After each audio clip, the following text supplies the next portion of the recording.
दूल्हा पूछता था, दुल्हन भी पूछती थी पहले। अब ये परंपरा थोड़ी कम हो गई है। क्यों कम हो गई? आगे का तो आप जानते ही होंगे कम क्यों हो गई।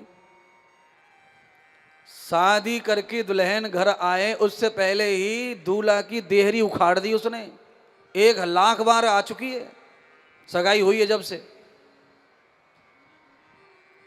शाम को दूल्हा के घर, दोपहर को दूल्हा के घर, सुबह दूल्हा के घर, रात के 11 बजे दूल्हा के घर, 3 घंटे अपने घर जाती है बस। अब फिर काय के लिए पूजा होगी इसकी? पूरा देहरी उखाड़ दी है, चौकट घिस गई लकड़ी की दुल्हन के पैरन से। हाँ, पहले ऐसा था नहीं, इसीलिए पूजा होती थी। हाँ, अच्छा पूजा होगी कहां से? खुद ही चाय बना के पी रही है दूल्हा के घर में, और शादी अगले महीना। बोलो, शादी की डेट अगले महीना में है, अक्टूबर के बाद। देवता उठेंगे, तुलसी विवाह होगा सालग्राम का, तब लाली को ब्याह है।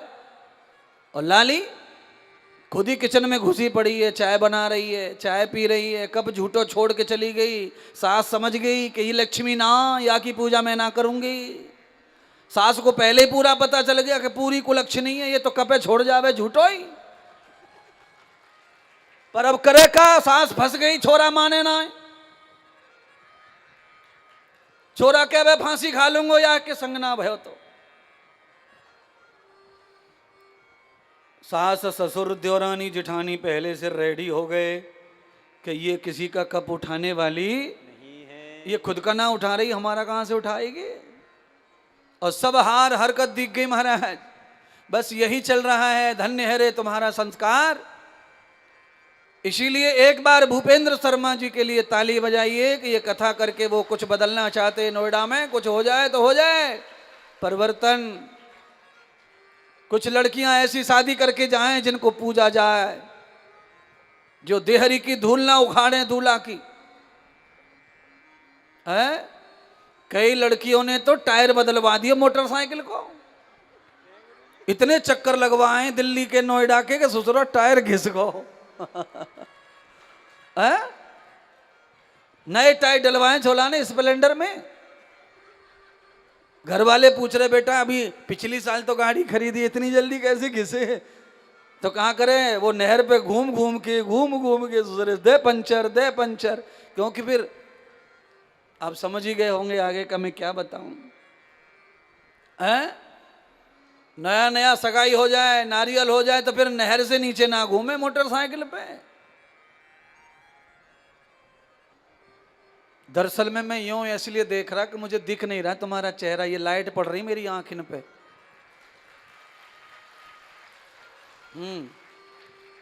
अब तुम सबको दिख रहा मेरा मेरा मैं नहीं देख पा रहा तुम्हारा।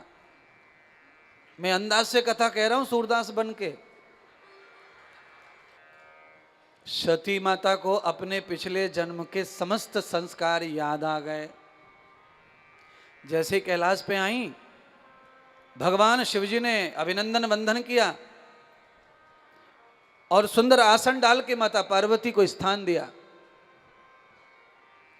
पार्वती जी को पहले बैठने के लिए कहा, जल पीने के लिए कहा।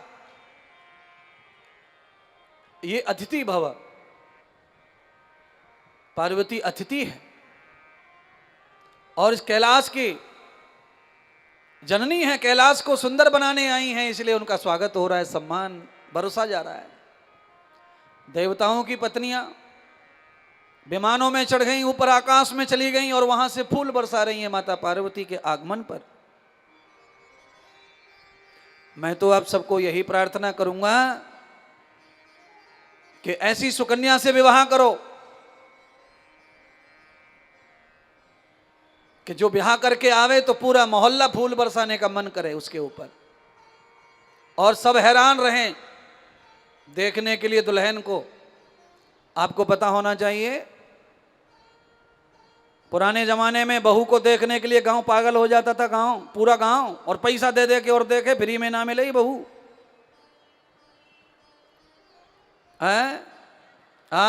देखो ये अम्मा बैठी है कारी सी, शादी करके आई होगी तो यानी बड़ी रुपया कमाए होंगे, घूंघट उगाड़ हुए के 500 लूंगी, लाओ 500 नहीं चलते होंगे उस जमाने में।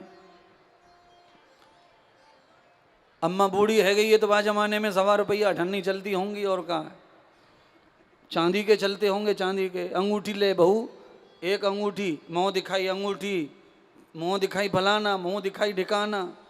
और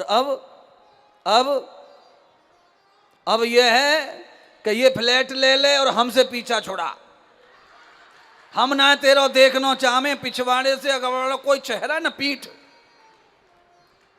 तू जा यहां से, ये फ्लैट ले, हमें रोड पे डाल दे पर तेरा मुंह उधर ले जा। रोड पे रहना पसंद है पर ये हाल हो रहा है हमारा। और पहले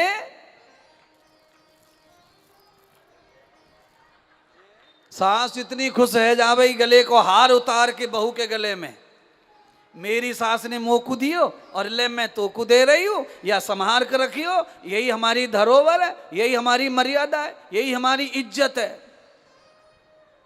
आज का तो बताने की जरूरत नहीं है, घर घर की कहानी सबको पता है, क्या हो रहा है क्या नहीं हो रहा है। पुरानी बातें जो भूल गए वो मैं बता रहा हूं, नई बातें जो चल रही हैं उनको बताने की जरूरत नहीं है। वो तो सब आपके घर में है ही, सब वही तो हैं। ये खाली दिखाने को लंबरदार बने बैठे सब, पर सब घर में वही हाल हो रहा है। बेटी जिद कर रही है, बेटा जिद कर रहा है, मैं तो उसी से ही करूंगा शादी, मैं तो उसके बगैर मैं तो जिंदा नहीं रहूंगी, मैं तो मर जाऊंगी। बताओ, माँ के बगैर जिंदा रह लूंगी, पापा के बगैर जिंदा रह लूंगी, 24 साल से लगातार राखी बंधवा रहो, 1100 रुपया थाली में डाल रहो, भैया बढ़ो, वहाँ के बगैर जिंदा रह लूंगी। पर ग्रेटर नोएडा में सेक्टर नंबर 27 में नयो मिल गो छोरा, वहाँ के बगैर जिंदा ना रहेगी। बताओ, भैया के बगैर रह ले, मैया के बगैर रह ले, चैया के बगैर रह ले, मामा तीन है, एक थानेदार, एक कैप्टन, उनके बगैर भी रह लूंगी। पर कॉलेज के गेट पे जो मिल गया है उसके बगैर जिंदा रहने वाली नहीं है। ना भैया ना मैया कोई ना चाहिए, बस जवानी को साधने वाला मिल गया, बस वही है मुखिया जिंदगी का। बचो बचो बचो, अगर बचोगे लंबरदारी से तो क्या होगा, रोटी मिलेंगी बुढ़ापे में, बालक अच्छे होंगे पेट से, नहीं तो फिर आशा छोड़ दो। मैया मर जा, भैया मर जा, चैया मर जा, सब मर जाओ खाली एक के लिए, तो समझ लो तुम्हारे भविष्य अच्छा नहीं है तुम्हारा। सारी दुनिया को मारना चाह रहे, सारी दुनिया को भूलना चाह रहे। हाँ, ये तो मुझे मालूम है कि हमारी बेटियां, हमारी बहनें इतनी बलवान हैं, इतनी त्यागी तपस्वी हैं कि वो पति के लिए सारा संसार छोड़ के चली जाती है, पर वो माता पिता की आज्ञा और परंपरा और रीति रिवाज से जाती है, सारी दुनिया का त्याग करती है। पर ऐसे नहीं, माँ रो रही है, बेटी बर्बाद हो जाएंगे, बेटी हमारी इज्जत का क्या होगा, बेटी लौटा बेटी। बेटी कह रही है नहीं, 5 गियर लग गो कार में, चंडीगढ़ रुक गई गाड़ी, ना रुक रही नोएडा में। समस्या इतनी बड़ी है समाज में। माँ बिलखती रह गई, रोती रह गई, पिता जो है मुंह नहीं दिखा रहा, दरवाजा बंद करके बैठ गया, जहर की बोतल लेके बैठा है, पर बेटी को कोई फर्क नहीं पड़ता। वीडियो में सीसी दिखा रहे हैं, देख हम ले आए, देख हम ले आए। बेटी में पसीना ना छूट रहा, पिघल ना रही है। क्या है ये? अब आप बोलो क्या है ये? लोग कहते हैं प्यार अंधा होता है। हाँ, लोग कहते हैं ऐसा, पर प्यार अंधा नहीं होता है। प्यार में करोड़ों आंखें होती हैं, प्यार अंधा नहीं होता। अगर प्यार अंधा होता तो फिर गोपियों को कृष्ण से नहीं हो सकता था कभी भी। प्यार अंधा होता तो राधा को श्याम से हो ही नहीं सकता था। अनन्यो न दर्शनम प्रियाम भूयस्य जाता न तरपुरो यावतम कृष्णार भूय देवी यतनत सखी भव। ये अंधा प्यार नहीं है।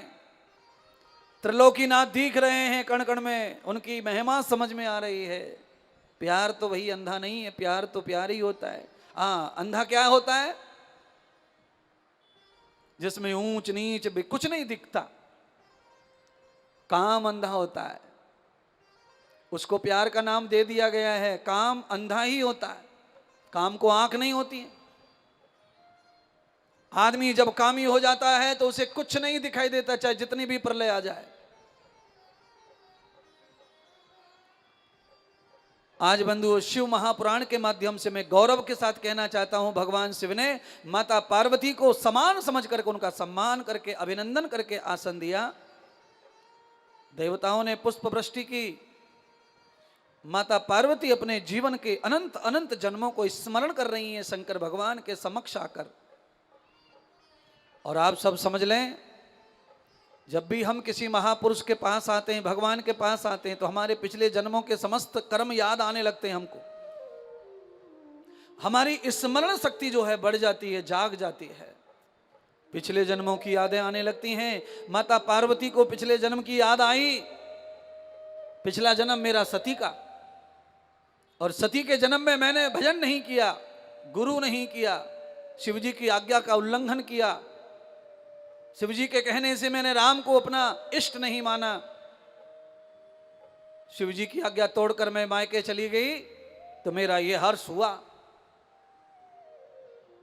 वही यादें माता पार्वती को आ गई हैं पिछले जन्म की। और मैं कथा सुना सुना कर मैं आपको अपने पिछले जन्मों का सब याद कराना चाहता हूं। तुमने 4 साल पहले क्या गलती की है, उस गलती को दोहराने के लिए मैं कथा सुना रहा हूं। सारी गलतियों को, सारे अपराधों को, सारे पापों को आप याद करें और आज ही छोड़ें कथा सुनकर। इसीलिए कथा सुनाई जाती है और इसीलिए कथा का रात दिन प्रचार हो रहा है। कथा बढ़ती जा रही है, कथा होती जा रही है, आयोजन बढ़ते जा रहे हैं। क्यों? ये अमृत का काम कर रही है, औषधि का काम कर रही है। लोगों को ये आराम देती है, लोगों को चैन देती है, लोगों को शांति देती है। इसीलिए लाखों लोग कर रहे हैं कथा, यजमान बन रहे हैं, कथा होती चली जा रही है। जितनी बेचैनी बढ़ रही है उतना चैन मिलता है इससे, अशांति बढ़ रही है उससे शांति मिलती है। अरे 2 घड़ी बैठकर भगवान का चिंतन कर पाते हैं, भगवान का स्मरण कर पाते हैं, भगवान का श्रवण कर पाते हैं, भगवान को सुन पाते हैं, भगवान को देख पाते हैं और थोड़ी देर हंस पाते हैं, बोल पाते हैं। घर पे जाएंगे हंसी खत्म, घर पे जाएंगे हंसी खत्म। एक छोटे से बालक को भी हंसाना पड़े तो कितना गुदगुदाना पड़ता है? उसके साथ खेलना पड़ता है, उसे फेंकना पड़ता है, कुदकाना पड़ता है, गाल मरोड़ने पड़ते हैं, बगल में उंगली करनी पड़ती है, ठोड़ी पकड़नी पड़ती है, हंस जाओ हंस जाओ। हंसाने के लिए कितना मनाना पड़ता है, तब जाके हंसता है। और कथा में कितनी बार हंस गए आप, कितनी बार खिलखिला के क्यों? पाप कम हो रहे हैं, पुण्य उदय हो रहे हैं, दुख कम होंगे, सुख आएंगे, अपने आप चेहरे पर प्रसन्नता झलकने लगेगी, आनंद झलकने लगेगा, समृद्धि झलकने लगेगी। भगवान शंकर ने माता पार्वती से कहा, देवी क्या बात है, कैसे शांता के बैठ गई हो? भगवान शंकर समझ रहे हैं अचानक पार्वती में इतना चेंज कैसे आया, ये सती के रूप में ऐसी नहीं थी। सती के काल में भगवान शंकर माता पार्वती को निरंतर कह के थक गए कि भजन करो भजन करो भजन करो भजन करो। सती कहती नहीं करूंगी नहीं करूंगी नहीं करूंगी नहीं करूंगी। गुरु करो नहीं करूंगी नहीं करूंगी। और आज माता पार्वती शादी का पहला दिन कैलाश में आई हैं। शंकर भगवान कुछ भी नहीं कह रहे। अब माता पार्वती प्रार्थना कर रही हैं भोलेनाथ को, हे भोलेनाथ कृपालु दयालु कृपा करो, मुझे कथा सुनाओ, मुझे भजन दो। और नारद जी ने माता पार्वती को पहले बचपन से ही भजन सिखाया है। सती के अवतार में राजा दक्ष की पुत्री बनी थी, अहंकारी राजा की पुत्री। लाड़ प्यार में अभी भी राजा की पुत्री बनी है, पर अहंकारी राजा नहीं। हिमाचल राजा ऐसे हैं, बलवान हैं, योद्ध पुरुष हैं और लक्ष्मी पुरुष है।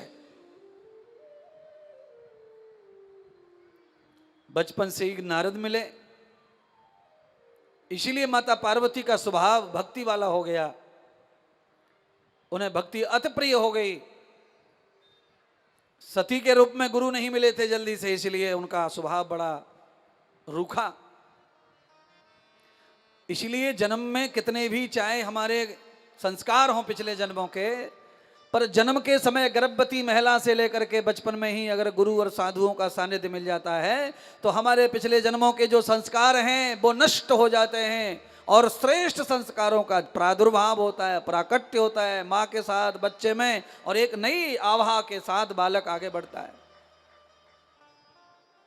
अब तो शंकर भगवान माता पार्वती को सुनकर के हैरान हो गए।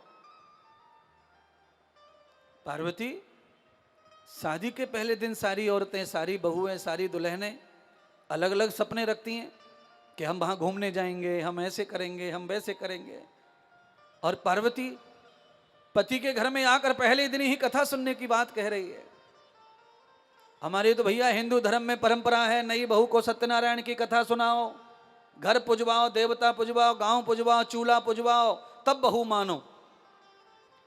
इतनी पूजा बहू के हाथों से होती थी। अब शायद ये परंपरा नहीं बची है, अब कहीं कहीं किसी किसी घर में अब ये नहीं बचा।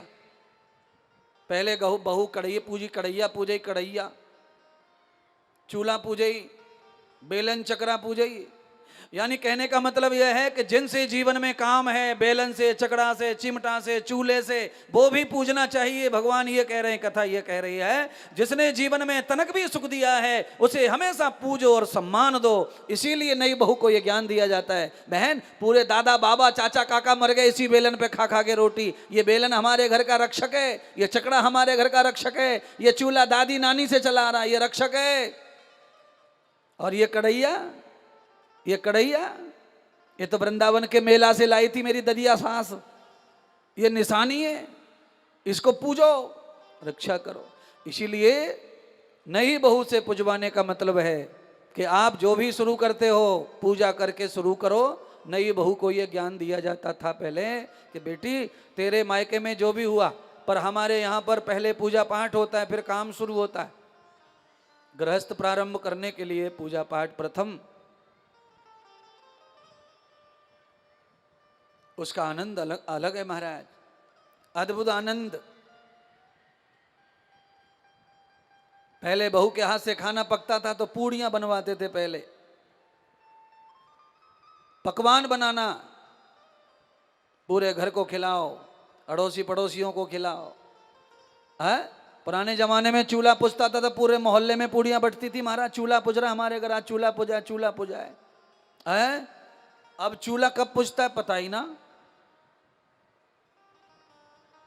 पूरे मोहल्ले में लोग देखते हैं, इनके यहाँ शादी थी, इनके यहाँ बारात थी, इनके यहाँ बेटी आ गई, इनके यहाँ बहू आ गई, और लोग दरवाजे पे खड़े रहते हैं कि लड्डू आएंगे, लड्डू आएंगे, और लड्डू न फड्डू, सब खत्म हो गया। लेना देना व्यवहार भी मिट गए। अब जो कुछ है वो पांडाल में है, वहीं से लड्डू ले जाओ, वहीं से पॉकेट ले जाओ, वहीं से चप्पल ले जाओ, जूता जो पड़े सो ले जाओ, केवल वो पांडाल है, जो कुछ है वहीं है, बाकी घर पे कुछ नहीं बचा, सब खेल खत्म हो गया। लौट के आ जाओ, कथा सुन रहे हो तो मेरी इच्छा क्या है, मेरी इच्छा यह है कि कम से कम शादी से 9-10 दिन पहले से पूड़ी बटने दो मोहल्ले में। पूरे मोहल्ले वाले मीठी पूड़ी, फीकी पूड़ी, नमक की पूड़ी, मेथी की पूड़ी, जीरे की पूड़ी, सब्जी पूड़ी, लड्डू पूड़ी खाएंगे 9 दिन, तो ऐसे मीठे हो जाएंगे कि तुम्हें आशीर्वाद आशीर्वाद आशीर्वाद आशीर्वाद देंगे महाराज। तुम्हारे दरवाजे पे बैंड बजे, तुम्हारे घर में आई गई नाचे, और पड़ोसी के आतड़े पीतड़े जलते रहे में सबरे, गाली देवे, अंदर बैठ के दरवाजा बंद करके गाली देवे कि कब बंद होगा सालों का, कब बंद होगा सालों का, बताओ। और सवेरे चाचा चाचा कह रहा है और अंदर जाके साले ही साले कह रहा है। ये और साले सोने नहीं दे रहे, 12 बज गए रात के, साले कब सोने देंगे, ये हाल है महाराज। और 9 दिन पहले से अगर ये मीठी पूड़ी खाता तो अंदर नहीं, ये ढोलक के साथ बाहर कुदकता रोड पे। पर सब बंद कर दिया तुमने, चाचा को चिढ़ा दिया है, पूड़ी नहीं खिलाई तुमने। अरे 9-10 दिन पहले से पूड़ी बांटो, पुरानी परंपरा को वापस लाओ। अब ना आने वाली गुरुजी, चाहे तुम 10 दिन चिल्लाओ चाहे पूरी जिंदगी भर चिल्लाओ, अब ये परंपरा लौट के ना आनी गुरुजी है। अब औरतों में ताकत ही ना पूड़ी बनाने की है। 15-20 पूड़ी बना लेती हैं औरतें, उसके बाद में किचन साफ करने का दूसरे को बोलती हैं। बड़ी समस्या आ गई है। भगवान शंकर ने माता पार्वती को कहा, देवी सुनो कथा। अब भगवान शंकर कथा सुना रहे हैं, किसकी? स्वयंभू अपनी। दोहे तो चरित्र मूलस्य वेदो अस्तदर्शनम, याभते कर्म भूषणम प्रबध्यते युक्त मूलय। और ये कोई नई बात नहीं है, ये सब मैं कथा के माध्यम से सुना रहा हूं, इसलिए ऐसा लग रहा है। पर शादी होने के बाद में पहले पति से पत्नी और पत्नी से पति ये पूछते हैं कि आज शादी से पहले क्या करते थे आप कितने पढ़े थे, आप कैसे रहते थे, आप कहाँ करते थे, यानी उनके चरित्र के बारे में जानना चाहती है माता। पत्नी रानी जो है जानना चाहती है, पतिदेव आप शादी से पहले कैसे थे। शादी के समय थोड़ा अलग रहता है दूल्हा, शादी से पहले अलग रहता है थोड़ा सा। शादी के समय सुंदर सा लगता है 4-5 दिन, तो पूछना तो बनता ही है भाई, कैसे थे तुम पहले, कैसे कहाँ थे, क्या करते थे, कैसे रहते थे, ये कौन है, वो कौन है। तो ये सब सीता ने भी राम जी से पूछा था रथ में बैठकर, सारी कथा। मैं कोई गलती ना कर दूं इसलिए मुझे आप अपने परिवार के बारे में पूरा बता दो, मुझे किसके साथ कैसे रहना है। तो माता पार्वती ने पूछा भगवान शंकर से कि आप अपने परिवार के बारे में बताइए, मुझे किसके साथ कैसा बर्ताव करना, व्यवहार करना है, कहीं मुझसे कोई त्रुटि गलती ना हो जाए। शंकर भगवान ने कहा, मेरा परिवार खाली तुम ही हो और मेरे परिवार में कोई नहीं है। और परिवार तो पति पत्नी से ही संसार तो बनता है। पति पत्नी दोनों का देवत्व इकट्ठा हो जाए तो संसार का प्राकट्य होने लगता है, संसार परिवार सब बस जाते हैं। इसलिए हे पार्वती, तुम भगवान का भजन करो, परमात्मा का भजन करो, श्री हरि का भजन करो, तुम मेरा जाप करो। माता पार्वती भगवान के गुणों के बारे में जान करके अंतर ध्यान हो गई। भगवान शिव कथा सुना रहे थे, ज्ञान दे रहे थे ब्रह्म का। पार्वती ने ब्रह्म का ज्ञान धारण करना प्रारंभ कर दिया और ध्यान करते करते ही माता पार्वती सचमुच में ध्यान में चली गई। शंकर ने आंख खोल के देखी कि पार्वती तो ध्यान में चली गई है। कोशिश की, जगाने की कोशिश की, उठाने की कोशिश की। शंकर भगवान समझ गए कि पार्वती सचमुच में ध्यान में चली गई। उनकी हरि से लौ लग गई, परमात्मा से। पार्वती जब ध्यान में चली गई तो शंकर भगवान ने भी अपना प्रवचन बंद कर दिया। तो शंकर भगवान कहने लगे मैं क्या करूं, तो वो भी कैलाश पर चले गए। माता पार्वती कैलाश में महल में हैं और शंकर भगवान कैलाश की चोटी पर चले गए हैं। पत्नी यहां ध्यान कर रही हैं और शंकर भगवान वहां ध्यान कर रहे हैं। पति और पत्नी दोनों ध्यान में बैठ गए। शंकर भगवान ने ध्यान करना प्रारंभ कर दिया। आवश्यक है पर ये शंकर भगवान की कथा ये विस्तार से सुना इसलिए रहा हूं क्योंकि आप में भी ये कुछ लक्षण हैं जो आने चाहिए। मेरा मानना यह है कि विवाह के बाद भी संयम पूर्वक ही ग्रस्त का प्रयोग होना चाहिए। शंकर भगवान यही सिखा रहे हैं। थोड़ा ध्यान करो, थोड़ा भजन करो, थोड़ा कीर्तन करो और थोड़ा विलास और हास करो। शादी के बाद में आदमी विलास में ही डूब जाता है पूरा। भजन ध्यान पूजा पाठ सब बंद। घर वाले कुछ काम बताएंगे इसलिए वो घर वालों के पास ही नहीं रहता, टिकट करवा के सीधा वहां जाता है। कहां जाता है? दूर। कुछ लोग जाते हैं वहां दुबई, कुछ सिंगापुर जाते हैं और कुछ थोड़े ऐसे मीडियम साइज के, वो इधर जाते हैं कुल्लू मनाली, जन कहाँ कहाँ मरते रहते हैं। यानी कि विवाह के बाद में पूरी तरह से वो डूबना चाहते हैं। बस ये कथा ये कह रही है कि आप पहले ध्यान करो, भजन करो, सत्संग करो, कीर्तन करो, पहले अपने ग्रस्त के पिलर को मजबूत करो, उसके बाद में हास करो, विलास करो। जब तक तुम्हारे पिलर मजबूत नहीं होंगे तब तक हास विलास तुम्हारा नरक में ले जाएगा, तुम्हारे घर में राक्षस पैदा हो जाएंगे, निकम्मी औलादें आ जाएंगी। शंकर भगवान ऐसी औलाद के पिता बनना चाहते हैं कि जो दुनिया में पूजी जाए, दुनिया में जय जयकार होवे। उसके लिए पत्नी को तपस्या करनी पड़ेगी और पिता को भी तपस्या करनी पड़ेगी। ये हास विलास की जो औलाद है वो हास विलास में ही खो जाएंगी। वो न तुम्हारा उद्धार करेंगी, न भजन करने देंगी, न करेंगी, उत्पात करेंगी, उत्पात। और उनके उत्पात तुम रोक नहीं पाएंगे।